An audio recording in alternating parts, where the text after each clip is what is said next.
কংগ্রেস নেতা রাহুল গান্ধী রবিবার থেকে দ্বিতীয় পর্যায়ের ভারত জোড়ো যাত্রা শুরু করছেন।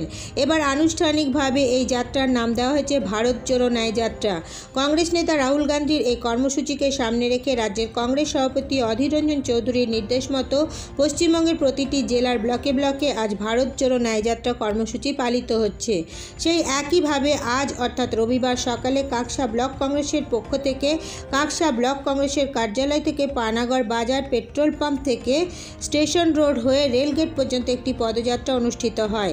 এই কর্মসূচিতে উপস্থিত ছিলেন কাকসা ব্লক সভাপতি পূরব ব্যানার্জি, ব্লকের সাধারণ সম্পাদক ধর্মেন্দ্র শর্মা ও শেখ ফিরোজ, ব্লকের প্রবীণ নেতা ইন্দ্রকুমার মেহরা, জিতেন্দ্র শর্মা, তিলকচন্দ্রপুর অঞ্চল সভাপতি শফিকুল রহমান, কাকসা অঞ্চল সভাপতি শঙ্কর সৌ সহ ব্লকের যুব সভাপতি শেখ বাবুল, যুব নেতা সুজিত গোস্বামী সহ কংগ্রেসের কর্মী ও সমর্থকেরা। কাকসা ব্লক কংগ্রেসের নেতৃত্বে এই কর্মসূচি নিয়ে বলেন, যে আমাদের রাষ্ট্রনেতা আমাদের কংগ্রেসের লড়াকু নেতা রাহুল গান্ধী, তিনি মণিপুর থেকে মহারাষ্ট্রের মুম্বাই পর্যন্ত যে পদযাত্রা, দ্বিতীয় ভারত জোড়ো পদযাত্রা করছেন, ন্যায় যাত্রা, আজকে তার শুভারম্ভ। তাই আমাদের প্রদেশ থেকে প্রতিটি দেশের দেশের প্রতিটি রাজ্যের প্রতিটি জেলার প্রতিটি ব্লকে আজকের দিনে যেহেতু উনি এই যাত্রার শুভারম্ভ করছেন, আমাদেরকে ন্যায় যাত্রা করার নির্দেশ দেওয়া হয়েছে এবং সেই বার্তা নিয়ে আমরা আজকে কাকসা ব্লক কংগ্রেসের পক্ষ থেকে ন্যায় যাত্রা করলাম। মানুষ এখন ভীত সন্তুষ্ট, অন্যায়ের প্রতিবাদ করতে মানুষ ভুলে গেছে, ভয় খেয়ে গেছে। সারা দেশ একটা ভয় সন্ত্রাসের মধ্যে পড়ে আছে। ধর্মের মাধ্যমে, জাতের মাধ্যমে মানুষকে বিভাজন করে দিয়ে একটা মিথ্যে ধর্মের আফিনের সুশ্রয় দিয়ে দেশকে আতঙ্কিত করে রেখেছেন মোদীজি। তাই তার বিরুদ্ধে রাহুল গান্ধী দেশকে সম্প্রীতির বার্তা দিয়ে মানুষ যাতে প্রতিবাদ করতে পারে, ন্যায়ের অধিকারের নিয়ে মানুষ যাতে সোচ্চার হতে পারে, এই আবেদন নিয়ে তিনি আজকে যে যাত্রা শুরু করছেন। প্রতিটি ঘরে ঘরে যাবেন তিনি এবং মা ভাই বোনদেরকে অভয় দেবেন যে আপনারা অন্যায়ের বিরুদ্ধে প্রতিবাদ করুন, আপনারা ন্যায়ের জন্য লড়াই করুন। আজকে প্রোগ্রাম আছে আমাদের বিগত 3 মাস থেকে ভারত জুড়ে যাত্রা আমাদের জননেতা রাহুল গান্ধী করেছিলেন মহব্বত কি দোকান নিয়ে। এরপর আমরা আজ থেকে রাহুল গান্ধীর নির্দেশে আমরা ন্যায় যাত্রা, রাহুল গান্ধীকে ন্যায় যাত্রা আজ থেকে পুরো দেশব্যাপী আরম্ভ হয়েছে।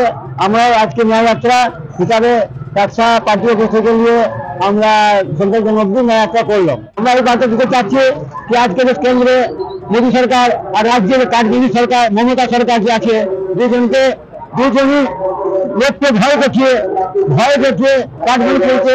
একটা কেন্দ্রের বিজেপি সরকার ধর্মকে ভয় দেখিয়ে লোককে ভ্রমিত করছে, নিজের জাতির মধ্যে বিভেদ করে ভয় দেখিয়ে এইসব লোককে বিধান করছে। আমরা এই ন্যায় মার্গের লোককে বলতে চাই যে আপনি ন্যায় আগে আসেন, কোনো ভয় খাবেন না, কোনো ভয় খাবার দরকার নেই, কংগ্রেস আপনাদের সঙ্গে আছে। এই আমার ন্যায় নিয়ে আমরা ওদের সামনে দাঁড়িয়ে প্রতিষ্ঠা করছি, প্রতিনিধিত্ব করছি। আমাদের জাতীয় নেতা এবং কংগ্রেসের পূর্ব সভাপতি এবং বর্তমান ভারতবর্ষের এক জনপ্রিয় এবং সর্বশ্রেষ্ঠ এবং নেতা রাহুল গান্ধীর নির্দেশে এই পদযাত্রা তিনি শুরু করেছেন।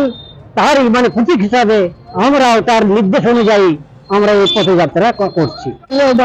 যাত্রা রাহুল গান্ধী আরম্ভ করেছেন দ্বিতীয় দফায় মণিপুরের ইম্ফল থেকে উনি যাবেন মহারাষ্ট্র পর্যন্ত।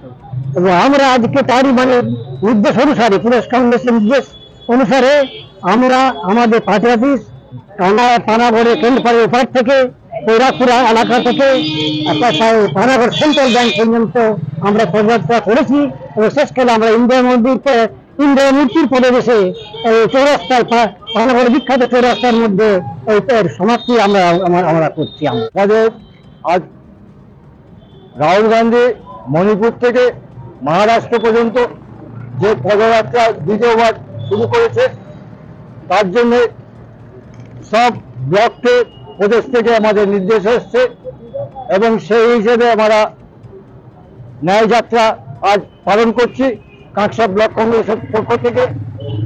এবং সাধারণ মানুষকে বোঝাতে চাই যে এক মোদী সরকার কেন্দ্রে বসে আছে মানুষকে বিভাজন করার জন্য। সেই বিরুদ্ধে আজকে আমাদের এই রাহুল গান্ধীর নির্দেশে এই পদযাত্রা যাতে রাহুল গান্ধী মহারাষ্ট্র পর্যন্ত মণিপুর থেকে সফল হয়, এই জন্য আমরা এই পদযাত্রা করছি। এরপর নজর রাখুন আমাদের পরবর্তী খবরে।